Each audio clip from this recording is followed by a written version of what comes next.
All right, so let's start part 2 of chapter 7, entropy.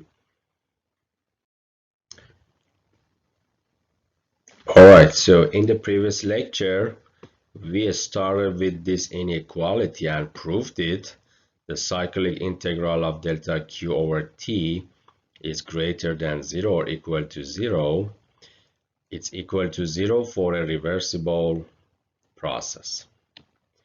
So then based on that, we defined a new property and we called it entropy.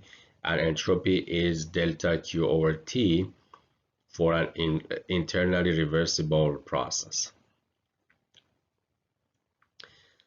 And after that, we showed that we can conclude that ds during a process, any process, is greater than or equal to delta Q over T. So if the process is internally reversible, therefore equality sign holds based on this definition. For any other process, ds is greater than delta Q over T for an irreversible process. So therefore this means that the change in the entropy of the system from state 1 to 2 is because of two effects. One is because of heat transfer, delta Q over T, and then the rest of it is because of entropy generation. Now, this entropy generation is equal to 0 for an internally reversible process, because for an internally reversible process, this delta Q over T integral is already equal to the change in the entropy from state 1 to 2.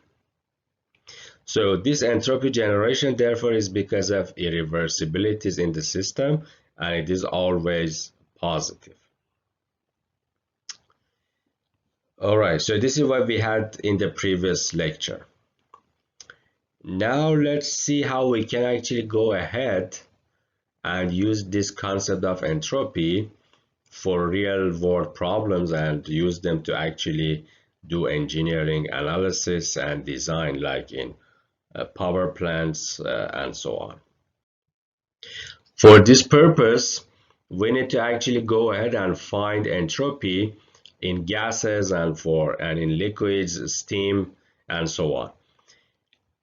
So, or any other pure substance. So entropy is a property, and thus the value of entropy of a system is fixed once the state of the system is fixed. So like before, because it's a property, once we know that the state of the system is at the state 1, it's fixed. Therefore, we know its pressure, temperature, density, specific volume, energy, and also entropy, because entropy is also a property. If we look at the TS or TV diagram, for instance, you remember before it was always TV or PV because we didn't know the property entropy. But now you see that on the TS diagram, we can actually have a phase diagram like this as well, similar to a PV and TV diagram. So for this case, let's say we are looking at under the dome for the saturated liquid vapor mixture. If we know from before, if we do know two properties, one being temperature or pressure, because temperature and pressure are independent in the liquid vapor mixture. So if we know one of them, the other one is also known.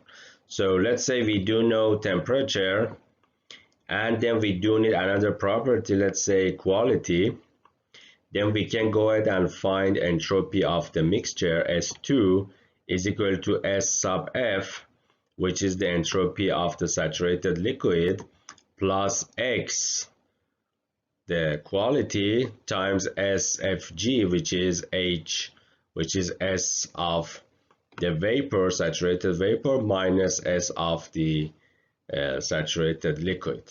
This is exactly the same as the method that we followed, in order to find other properties such as enthalpy, internal energy, a specific volume. This is for the liquid vapor mixture. In the, for instance, in the superheated region here, we do need to have two properties such as temperature and pressure. In this case, temperature and pressure are independent. Then we can go ahead and use the table and read the entropy. If we have temperature and another property such as temperature and enthalpy, temperature and internal energy, and temperature and volume, we can also find the third property such as entropy. In the case of the compressed liquid, if it's highly compressed, we use the compressed tables. If it's slightly compressed or subcooled, if it's just a little bit subcooled, so but the pressure is not very high, then we can actually find the entropy equal to the entropy of the saturated liquid at the given temperature. This is exactly the same as what we did for the enthalpy and for the internal energy. So now let's look at this is table A4, for saturated water temperature table. So it is listed, every property is listed based on temperature at a given temperature. So at a given temperature, the corresponding saturated pressure is given. So pressure is a function of this temperature. Then we do have VF, VG. VFG is not listed. VFG is equal to VG minus VF. And then UF, UFG, UG, H. And then finally you see the last three columns. These are SF, S sub F, that's the entropy of the saturated liquid, and then S sub G is the entropy of the saturated vapor, and Sg minus Sf is equal to, it's called SFG. And you see something interesting here at 0 degrees C or 0.01, SF is given value of 0, similar to UF. So that's a reference point, and then the entropy at a higher temperature is greater than 0. So, and as you see, entropy of the vapor is larger than the entropy of the liquid. So here you can say that vapor has a higher entropy than liquid. So we will talk about it later, and we will see that entropy is actually a measure of disorder or agitation and chaos in the material. So gases do have a higher entropy than liquids, or as the temperature increases, the entropy increases. And this is table A6, superheated table for water, and for several pressures, several discrete pressures, we do have the properties. So we do need to have two properties. So one is pressure, and then let's say the other one, if we also know the temperature, then we can go ahead and also read its entropy. So let's say we do know the pressure and temperature is 200 degrees C. Then this would be the entropy for this superheated state. This is very similar to what we have done so far for the specific volume, internal energy, enthalpy, and now we have another property, which is the entropy. So before we had defined isothermal process, isobaric process, constant pressure, or isometric process. Isothermal process was like constant temperature. Now we want to define another process called isentropic process. Isentropic process is a process during which entropy remains constant.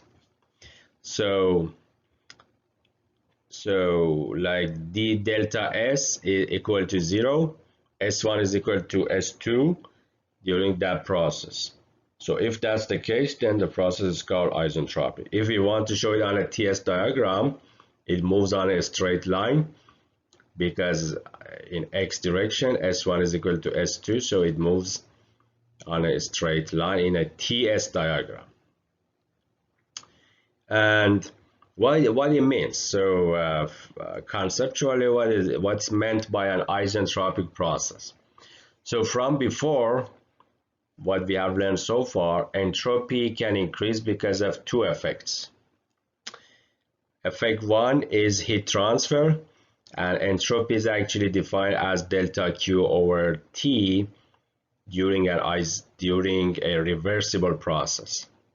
So that means that entropy can be created because of heat transfer and because of irreversibilities, such as friction.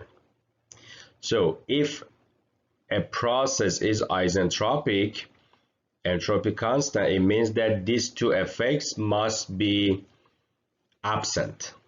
So there must be no heat transfer. So the process has to be adiabatic, and the process has to be reversible. No irreversibilities, no friction, for instance. So as a result, an isentropic process is adiabatic and reversible. Isentropic process is adiabatic, reversible. So therefore, or in other words, if a process, so let me put it this way, it's a little bit complicated, so let me put it this way. If a process is adiabatic and reversible, it is definitely isentropic. So based on this, if you look at a turbine, steam comes in at entropy S1. If the turbine is isentropic, meaning that it is well insulated, so it's adiabatic, and if irreversibilities are minimized or not present, or at least internally reversible, then it means that S1 must be equal to S2, because this turbine is isentropic. It's an isentropic turbine. So during an internally reversible adiabatic process, which is isentropic, the entropy remains constant.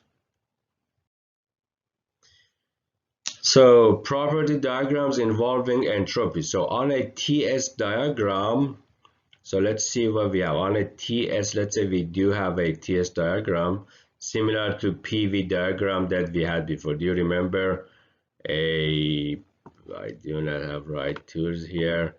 So when we had PV diagram, we had like a process. Before we said that the area under the PV diagram, if the process is quasi-equilibrium, then the area under this PV diagram, the integral of PdV, was equal to work done during this process.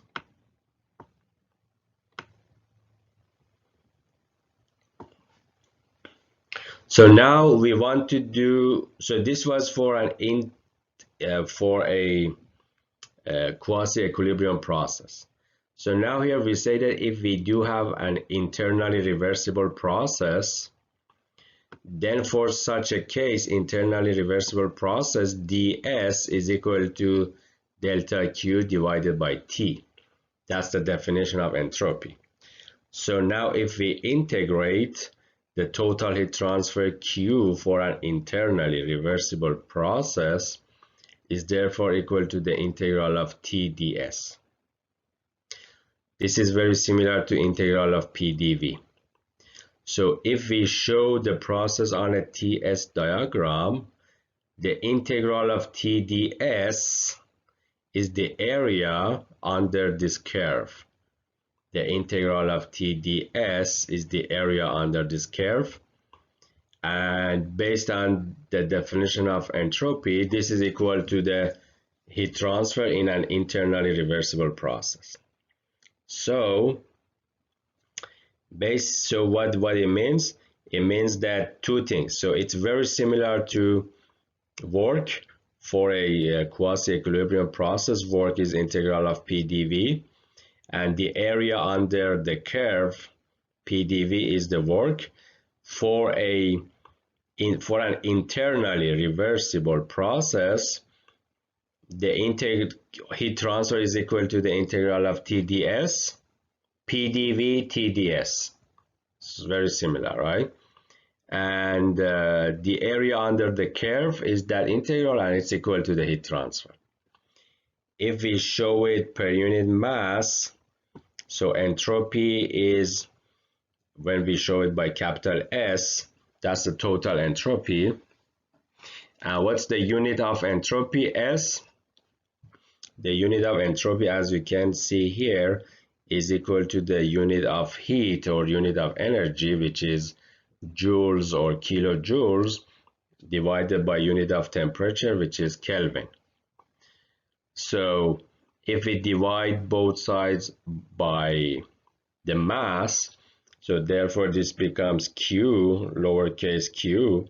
So this is kilojoule per kilogram, and then uppercase S, we show it by lowercase s, and this S is the entropy per unit mass, and therefore its unit is kilojoules per kilogram per Kelvin. So in this integral, if the temperature is a constant, we can bring it out of the integral, and we can say that the Q for an internally reversible process is equal to T0 delta S. Similar to work. So for work, if this pressure here was constant, or if it's constant, we can say that W is equal to P0 delta V. In the case of internally reversible processes, Q heat transfer is equal to T0 delta S if the temperature is a constant.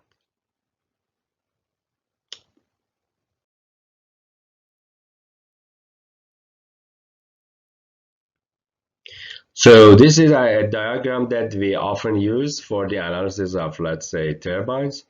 This is called the Moliere diagram, or the HS diagram. So the HS diagram, the enthalpy in the y-axis and entropy in x-axis.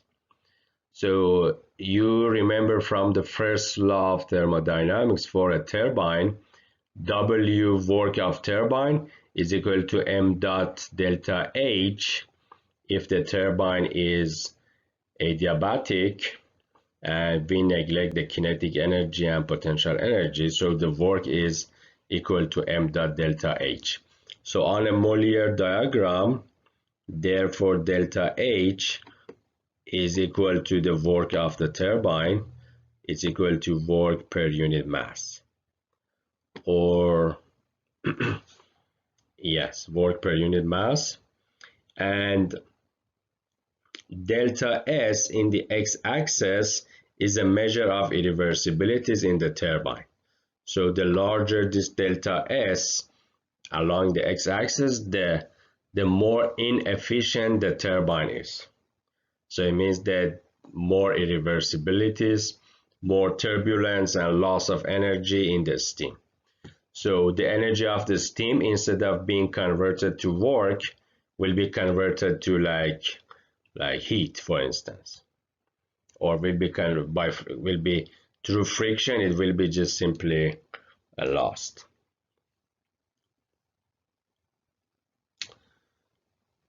Okay, what else?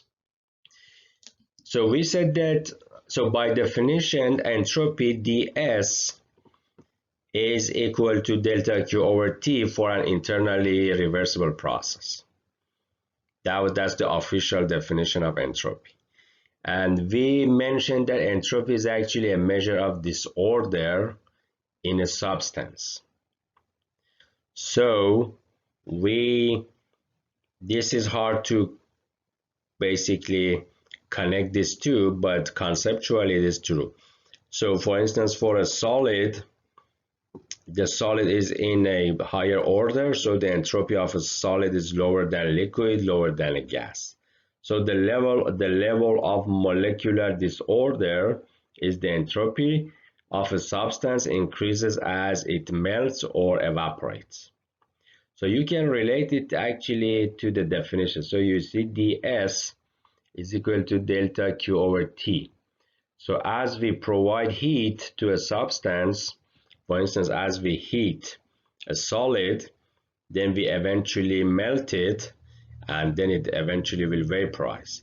And you see that from this equation, as a substance is heated, its entropy increases. So now if you keep removing heat, you will get to like absolute zero, right? So you will get to the temperature where you cannot remove any more heat, so entropy cannot any further decrease. So that's where entropy can be assumed to be zero. At absolute zero, for a pure crystal, which is in very high order, and its temperature is at absolute zero. So a pure crystalline substance at absolute zero temperature is in perfect order, and its entropy is zero. So entropy therefore is a measure of order and disorder in the material.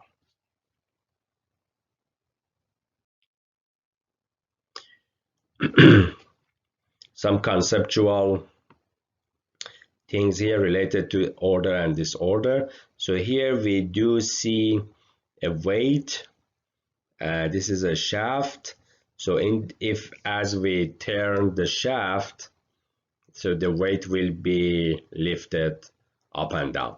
So in the absence of friction, if let's say there is no air here, so raising a weight by a rotating shaft, so you just rotate the shaft, and if there is no friction, as a result of this process, because there's no friction, there's no heat transfer, there is no irreversibility, so this process does not create any disorder, and entropy in this process does not change. So in this process, energy is not degraded. So that's why we call it mechanical energy. If you remember, that's potential energy. It just decreases, increases.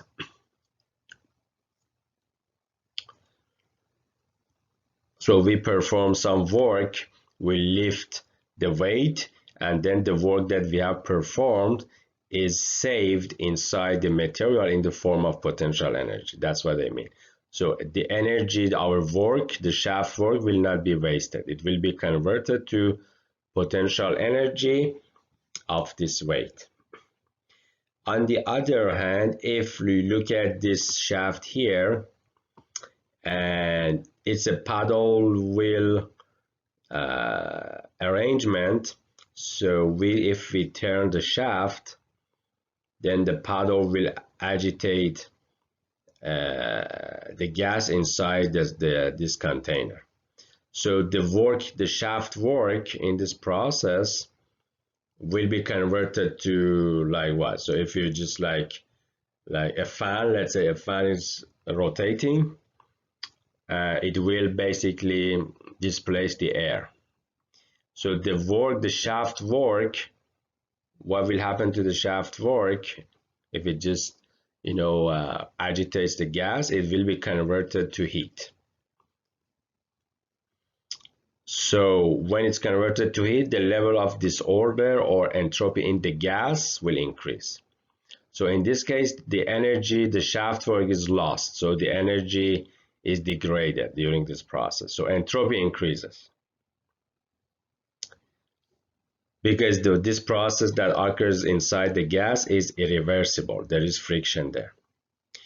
Another example here is heat transfer from a hot body, let's say at 80 degrees C, to a lower temperature body, 20 degrees C. So, so during heat transfer process, the net entropy increases. So during this process, so when the hot body loses heat, entropy of this hot body decreases, because entropy is delta Q divided by T in an internally reversible process. So when a substance loses heat, right, in a reversible process, then its entropy decreases. So what happens to the decrease of the entropy? It is given to the cold body, because the cold body receives heat. So delta Q divided by T for the cold body is positive. So cold body receives, entropy of the cold body increases. However, during this process, during this process, the hot body loses entropy, entropy decrease in the hot body, entropy increase in the cold body. However, because of a finite difference in the temperature difference, so one is 80, one is 20, so this is an irreversible process. It's not reversible. So this heat transfer process is it's irreversible. Therefore, additional entropy is generated as a result of this process. So the net effect of heat transfer between hot body and cold body is that one of them loses entropy, the other one gains entropy, but overall together, because the process of heat transfer at a finite temperature difference is irreversible, therefore entropy is generated during this process. So energy is degraded.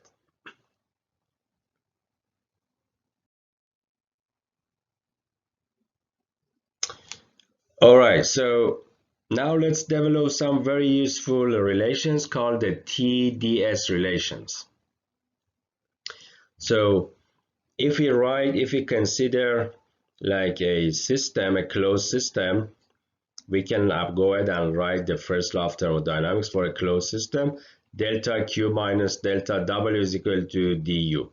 So this delta and d means just infinitesimally a small amount of like heat transfer and a very small change in the state 1. So state 1 of the gas is just pushed just a little bit in the differential form.